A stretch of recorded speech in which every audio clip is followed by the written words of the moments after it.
Assalamualaikum warahmatullahi wabarakatuh. Selamat datang di Sarjana Pertanian Channel. Jadilah bagian dari kami dengan like, komen, dan subscribe. Langsung saja kita buka aplikasi WhatsApp.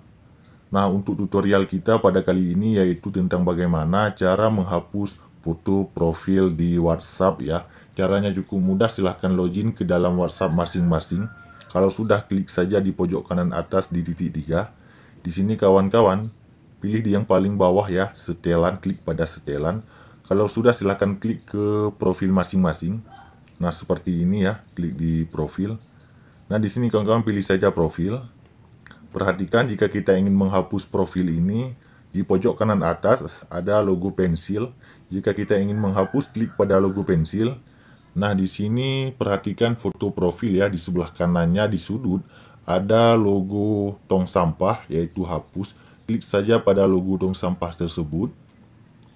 Hapus foto profil ya, akan muncul tampilan yang seperti ini. Hapus foto profil.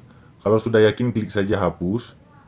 Nah, sekarang foto profilnya sudah kosong dan telah selesai dihapus. Demikian tutorial kita. Sampai jumpa di video kami yang lainnya. Assalamualaikum warahmatullahi wabarakatuh.